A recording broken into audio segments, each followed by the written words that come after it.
Olá, sejam bem-vindos ao AvasCast, o podcast do programa Avas da Faculdade de Medicina da UFMG, que traz informação em saúde. Meu nome é Fernando Crespo. E eu sou Elke do Vale.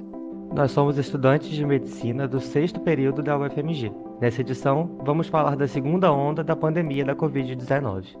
Em 20 de março de 2020, a Covid-19 foi oficialmente declarada uma pandemia. As medidas de distanciamento social, uso de máscaras e mudanças no comportamento têm obtido sucesso em frear o avanço da doença em diversos locais ao redor do mundo. No entanto, muito se discute sobre a possibilidade de retorno de comércios, locais de trabalho e universidades, por exemplo, ao estado de funcionamento pré-Covid-19. A retirada das medidas de restrição poderia causar uma segunda onda de casos, possivelmente até mais perigosa que a primeira? Hoje recebemos Matheus Vestin, infectologista e professor da Faculdade de Medicina da UFMG, para esclarecer algumas das nossas dúvidas. Olá, professor Matheus, é um prazer te receber aqui. Seja bem-vindo ao AvasCast. Olá, gostaria de agradecer o convite feito pela equipe do Avascast, na pessoa do professor Marco Túlio, e estendo esse agradecimento a toda a equipe dos docentes e discentes que conduzem esse belo trabalho de extensão da nossa faculdade. Primeiramente, poderia comentar um pouco sobre o curso natural de uma pandemia? Bom, em relação ao curso natural de uma pandemia, inicialmente acho que é interessante que a gente comente aqueles conceitos básicos que são tratados em epidemiologia para distinguir uma endemia de epidemia e aí chegarmos à pandemia no que se refere às doenças infecto-contagiosas. A endemia é entendida como a ocorrência de um agravo, infeccioso ou não, dentro de um número esperado de casos para uma dada região num dado período de tempo. E isso baseado na ocorrência do número histórico de casos ao longo dos anos anteriores naquela mesma região. Dessa forma, a incidência de uma determinada doença endêmica é relativamente constante, podendo, obviamente, haver variações sazonais no comportamento esperado para esse determinado agravo em questão. Uma epidemia representa a ocorrência de um dado agravo acima desta média ou mediana histórica da sua ocorrência. E esse agravo epidêmico tem geralmente um aparecimento súbito, e, portanto, ele costuma ter um epicentro e se propaga ao longo do tempo numa determinada área geográfica, acometendo frequentemente um grande número de pessoas num curto intervalo do tempo, daí se conceituando a epidemia. Quando um fenômeno epidêmico de um determinado agravo atinge diversos países de uma forma significativa nos diferentes continentes do mundo, ele passa a receber a denominação de pandemia, como foi o caso da Covid-19, como foi o caso da H1N1, como foi o caso da dita gripe espanhola no início do século XX, como foram diversas outras pandemias ao longo da história da humanidade. A evolução natural de uma determinada pandemia vai depender de alguns fatores. Inicialmente, se ela é de transmissão fecal-oral, ou seja, transmitida por água e alimentos contaminados, como o caso da cólera, se é por transmissão sexual, como o caso de HIV, sífilis e outras infecções sexualmente transmissíveis, ou se por transmissão respiratória e por contato, como é o caso da influenza e as doenças causadas por coronavírus, que emergiram aí principalmente no século XXI, 2002, com SARS-CoV, depois com o MERS e agora com o dito SARS-CoV-2, muito semelhante ao coronavírus que causou essa epidemia no início dos anos 2000 e que foi denominado dessa forma por sua semelhança genética e estrutural com esse outro beta-coronavírus, o SARS-CoV, do início dos anos 2000. Então, esse é um fator inicial a ser considerado. Se a transmissão de um determinado agravo é por via sexual, por via respiratória ou pela via fecal-oral. Um outro fator que determina o curso natural de uma epidemia e, eventualmente, uma pandemia, quando ela se alastra para o mundo inteiro, é a sua taxa de reprodução, que é aquele famoso R0, se tornou famoso agora, né? Que nada mais é do que a capacidade de transmissão ou contágio de um determinado micro-organismo. E ele deve ser entendido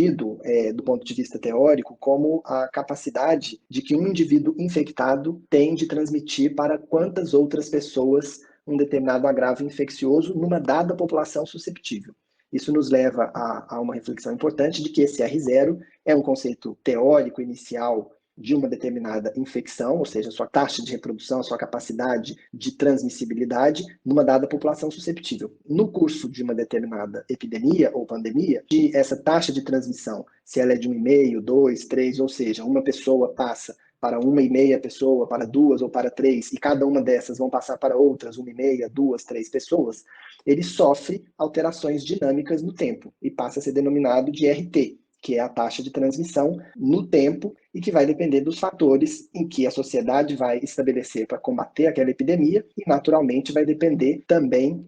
do número de pessoas susceptíveis, que tende a diminuir considerando-se que uma dada infecção curável confira imunidade protetora de forma sustentável, ou que ela não seja uma infecção curável e que aí o número de pessoas susceptíveis diminua mesmo assim, como é o caso do HIV. As pessoas podem transmitir para outras, mas a pessoa que pegou HIV, ela não tem a remissão da doença, portanto, ela não é susceptível a ser reinfectada, ela permanece cronicamente e indefinidamente pela doença. Então, em resumo, a gente tem aí, para o curso natural de uma pandemia, alguns fatores que vão fazer com que ela evolua de forma mais rápida, em ondas sucessivas, ou numa onda que se estabeleça como um platô e ela acaba se tornando endêmica em diversos países e eventualmente no mundo inteiro. E esses fatores são, porque via ela é transmitida, se fecal oral, sexual ou via respiratória, qual é o R0 desse micro-organismo, desse agravo infeccioso, em outras palavras, uma pessoa infectada passa para quantas outras, e como vai ser a dinâmica desse R0 no tempo, que a gente passa a denominar de RT, a taxa de transmissão dinâmica a partir das medidas que vão ser instituídas para mitigar ou reduzir a transmissão desse agravo infeccioso e em que velocidade, em que medida as pessoas acometidas vão se tornar imunes à doença ou, eventualmente, se não for uma doença curável, vão deixar de ser susceptíveis dessa mesma forma, levando também a uma menor velocidade na transmissão. E aí, isso é que é o princípio, que é da imunidade de rebanho, ou imunidade de grupo, ou imunidade populacional. Na medida em que um grande número de pessoas, numa dada população susceptível, adquire uma infecção que leve à imunidade protetora e duradoura, a imunidade de grupo, populacional ou de rebanho é atingida. E o número que se tem aí, do ponto de vista teórico, para que a transmissão entre num contexto endêmico, ou seja, estável ao longo do tempo, e com uma redução expressiva se comparado ao contexto epidêmico, é que pelo menos 50%, 60% ou 70% da população devam adquirir essa imunidade de grupo ou populacional ou de rebanho. São esses os fatores gerais aí que determinam a evolução natural de uma epidemia que se torna pandemia. Em linhas gerais, ela vai ter um epicentro e vai se disseminar gradativamente em surtos maiores ou menores em localidades distintas e em magnitudes que vão ser mitigadas ou não de acordo com as medidas localmente instituídas aí por grupos, populações e governos. No primeiro semestre desse ano, algumas autoridades deram declarações defendendo que as medidas restritivas não fossem adotadas para que a população atingisse uma imunidade de rebanho. Você pode comentar sobre essa afirmação e nos dizer se isso faz sentido ou não e por quê? O problema de se instituir essa medida de deixar o curso natural da epidemia ou da pandemia atingir esse curso natural até chegar à imunidade de grupo, populacional ou de rebanho, significaria que a velocidade com que as pessoas vão adquirir a infecção seria tão grande e o número de pessoas que concomitantemente teriam a infecção seria tão grande que a maioria absoluta dos sistemas de saúde dos diversos países entraria no mais profundo colapso. Ou seja, na história natural da Covid-19, causada pelo SARS-CoV-2, em que a gente sabe que aproximadamente 5% das pessoas que adquirirem a infecção vão evoluir com gravidade extrema e necessidade de terapia intensiva, se a gente deixar a epidemia correr no seu curso natural, a velocidade com que as pessoas teriam a infecção e, consequentemente, esse percentual teria a forma grave, para a gente pegar 60%, 70% da população de um país e pensar que 5% desses 70% teriam uma forma muito grave da infecção com risco de óbito, certamente os países entrariam em colapso. Essa foi uma medida pensada por alguns países e o país, protótipo que efetivamente tentou estabelecer foi a Suécia. A Holanda tentou inicialmente, mas rapidamente desistiu. E a Suécia, vendo também o seu número de casos ser maior do que a maioria dos países vizinhos em condições comparáveis socioeconômicas e de densidade populacional dos países nórdicos, chegou à conclusão que era preciso estabelecer medidas de restrição de distanciamento social para conter o vírus. Não só porque o número de casos estava ficando expressivo, mas porque o sistema estava sobrecarregado e o número de óbitos também estava maior proporcionalmente do que outros países da região comparáveis à Suécia. Em resumo, deixar-se correr naturalmente a epidemia pelo coronavírus, dada a sua taxa de transmissão basal, o R0 estimado entre 2,5 e 3, numa população totalmente susceptível, levaria ao colapso do sistema de saúde. Do ponto de vista teórico, atingiria-se em algum momento, mais rápido do que com as medidas de isolamento e distanciamento social, uma imunidade de grupo protetora que conteria a transmissão. Mas o preço disso seriam muitas vidas que se estabeleceriam no curso dessa estratégia de se atingir a imunidade de grupo ou de rebanho. Medidas de distanciamento social estão sendo progressivamente afrouxadas em locais onde o pico da pandemia passou. No caso do Brasil e alguns países do continente americano, a liberação das medidas ocorreu ainda com um número elevado de novos casos ocorrendo. Esse afrouxamento das medidas pode causar uma segunda onda de casos de Covid-19?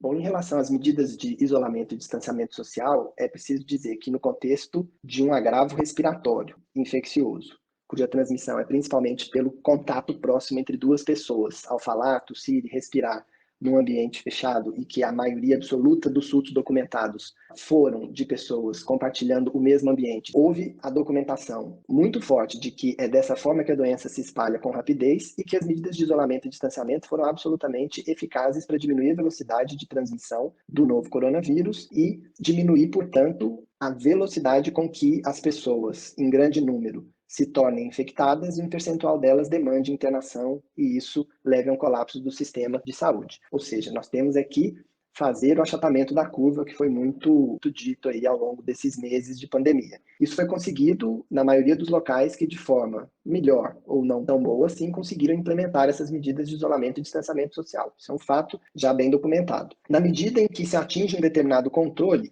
e esse controle deve ser visto com muita cautela e especialmente assumido que houve controle quando de fato estabeleceu-se a curva do gráfico de incidência, ou seja, houve uma ascensão, um pico e conseguiu-se diminuir o número de novos casos, um valor significativamente baixo, e diminuir o número de óbitos a cada dia. Então a incidência de novos casos e a incidência de óbitos tem que diminuir expressivamente para se considerar que houve um bom controle a partir das medidas de isolamento e distanciamento. E é isso que graficamente compõe a curva. O que está acontecendo em diversos estados, municípios do Brasil e em alguns países do mundo, como Estados Unidos e estados americanos, é que as medidas de relaxamento ou de afrouxamento dessas ações de isolamento e distanciamento social estão sendo tomadas não com controle do número de novos casos e óbitos, fazendo essa descendência da curva de casos, mas atingindo-se um platô. Ou seja, houve uma elevação progressiva do número de novos casos e óbitos e a gente chegou numa estabilidade ruim. Uma estabilidade, no caso do Brasil, que há semanas encontra-se em torno de 1.000 óbitos ou mais por dia.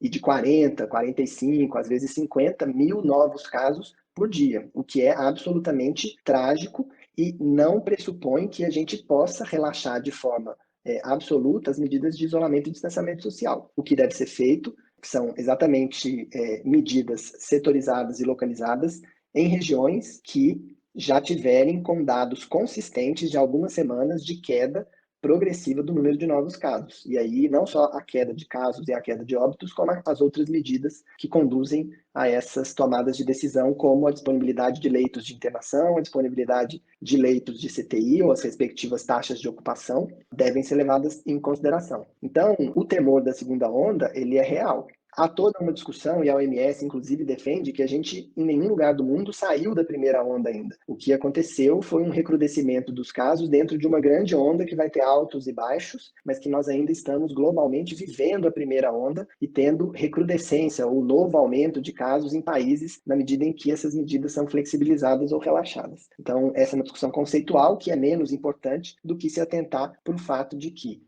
as medidas de relaxamento, do distanciamento e isolamento social só devem ser pensadas e implementadas gradualmente, com muito cuidado, naquelas localidades em que a gente tenha realmente um descenso na curva de incidência, que são os novos casos do agravo, e na curva de incidência de óbitos, que são os óbitos por esse determinado agravo.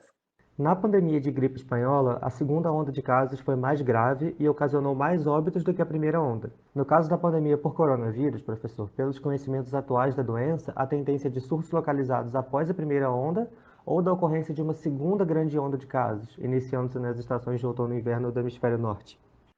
Bom, de fato, há o temor de uma grande segunda onda com consequências piores do que a primeira em relação a toda a pandemia, baseado no que já foi observado na gripe espanhola do início do século XX. Mas há que se considerar que são épocas muito distintas, com desenvolvimento tecnológico muito distinto e possibilidade de controle e ações sanitárias também muito distintas e até um conhecimento microbiológico e da evolução natural da doença muito distinto. E esses fatores, não só de medidas sanitárias, de isolamento e distanciamento social e educação e saúde para que as pessoas se atentem para a higienização frequente das mãos e o uso de máscara, vão interferir muito mais na evolução natural da pandemia pelo coronavírus, se essas medidas forem atingidas e sustentadas na maioria dos países do mundo, do que aconteceu no caso da gripe espanhola. Então, de fato, há um temor, mas acho que são épocas completamente diferentes e com medidas aí que podem ser implementadas muito distintas, principalmente a vacina ou as vacinas que se anunciam aí para o fim desse ano e início do ano que vem, com tecnologias diferentes, todas elas já bem promissoras nos estudos de fase 2, que avaliam principalmente a resposta imunológica em voluntários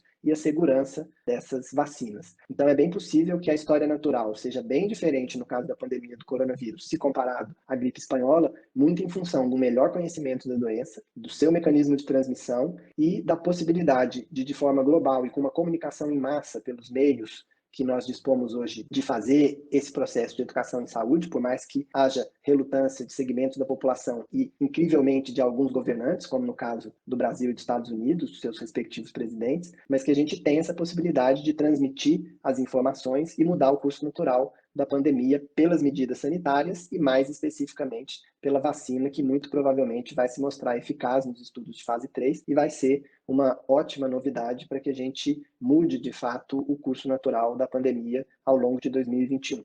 Professor, quais medidas e ações devem ser adotadas para evitar que a segunda onda de casos ocorra? Bom, acho que as medidas que devem ser implementadas para que não ocorra a segunda onda ou para que aquelas localidades, principalmente Brasil, Estados Unidos, Índia, África do Sul e Rússia, que não vivem ainda a realidade de ter saído graficamente da primeira onda, ou seja, estão muito mais num platô, houve uma ascensão dos casos e uma estabilização num número consideravelmente elevado de novos casos ao dia e de óbitos ao dia, para que essas localidades saiam do platô e outras não tenham recrudescimento, é preciso que as medidas de isolamento e distanciamento social sejam mantidas e flexibilizadas com muita cautela e sempre baseadas em dados atualizados da velocidade de crescimento dos casos em cada localidade. Então, as medidas de educação em saúde e essas medidas populacionais de manter as pessoas o mais isoladas possível e com a menor movimentação social possível vão ter que ser a nova normalidade da sociedade global até que a gente atinja uma imunidade populacional satisfatória. E essa imunidade poderia vir por vias naturais, com consequências trágicas, naquela estratégia que já foi proposta e comentada aqui de imunidade de rebanho,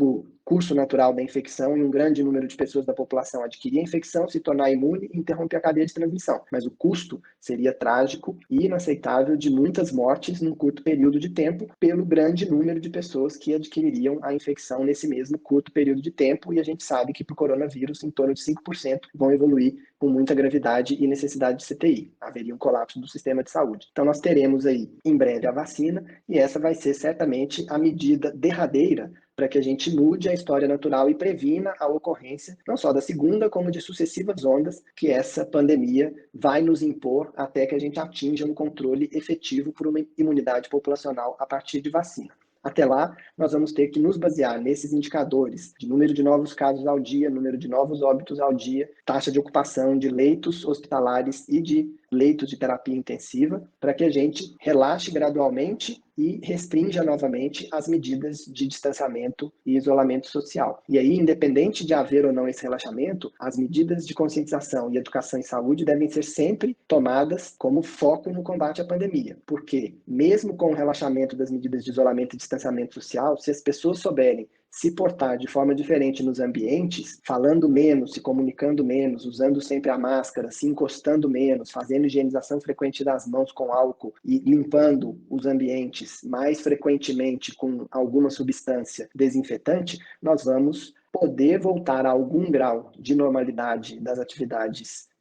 sociais com maior segurança e de forma mais sustentada até que se tenha uma vacina efetivamente protetora para boa parte da população e que assim a gente reduza a taxa de transmissão do vírus e possa voltar aí a uma maior normalidade do funcionamento social.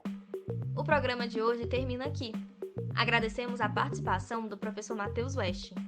Para mais informações em saúde de qualidade, escute nossos outros episódios. Basta acessar o site medicina.fmg.br/avascast e o nosso Instagram, @avas21.mediofmg, para acompanhar nossas postagens. Nos aplicativos de podcasts, você pode assinar o nosso perfil e ficar sabendo sempre que tiver episódio novo. Não se esqueça de compartilhar com os amigos e os familiares. A edição de hoje foi produzida por Gabriela Costalonga, Cristiano Afonso, Elke do Vale e Fernando Torres, com edição de som de Gabriela Costalonga e coordenação do professor Marco Túlio Sintra, da professora Rosália Torres e da Comunicação Social da Faculdade de Medicina da UFMG. Até a próxima!